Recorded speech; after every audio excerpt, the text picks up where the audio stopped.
Hello, folks.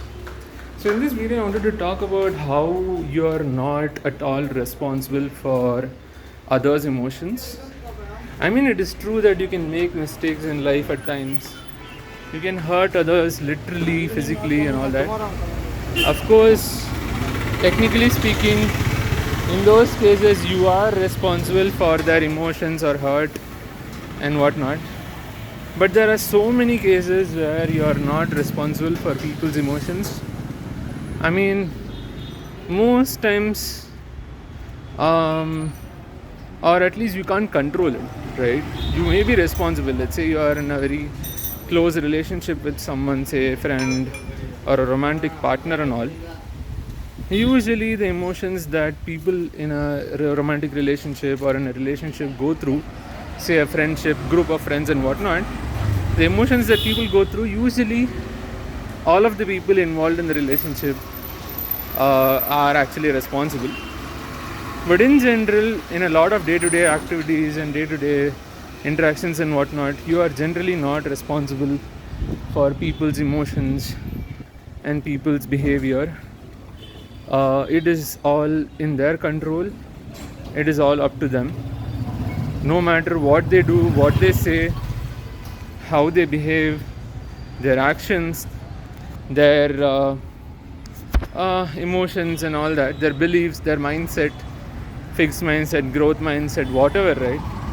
Or their, I don't know, different kinds of biases, say racism, ageism, and I don't know, anything, right?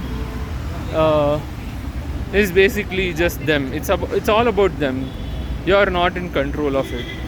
Never take responsibility of someone else's emotions, behavior, actions, words, or never think that it's your fault. It's not.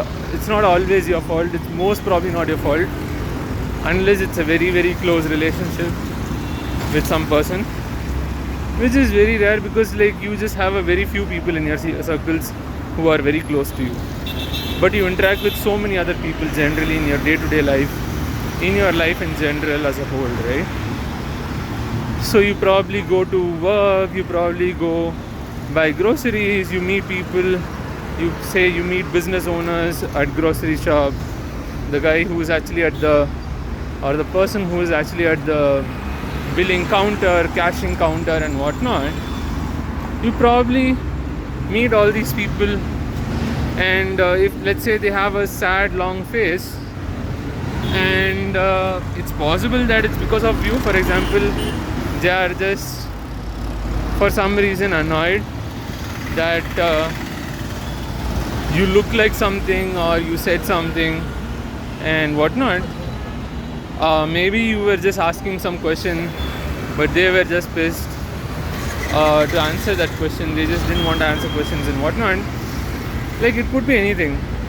People's emotions, behavior, actions, words, mindset, everything could be for many reasons and not just you.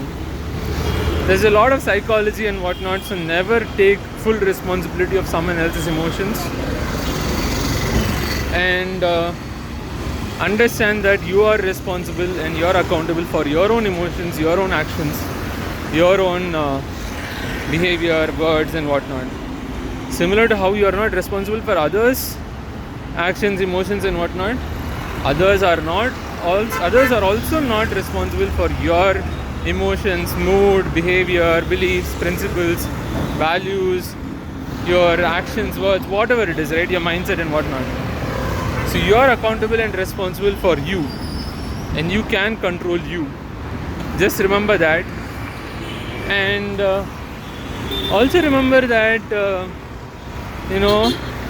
just focus on what you can control: your actions, your words and whatnot, your behavior, your mindset, your mood and whatnot. So don't try to control others, don't try to influence others. It's just unnecessary. Maybe convincing is something that people do. Influencing also is something that people do. There are people called influencers and whatnot. But anyways, I'd say don't try to do all that unnecessary. It's waste of time, I think, unless it's going to be beneficial for you. But then I see a lot of cons there and a lot of bad stuff there, depending on what you're trying to influence, who you're trying to influence, and what are you trying to influence them to do or to say or whatever, right? So yeah, that's all I had for this video. I'll see you in the next one. Bye bye.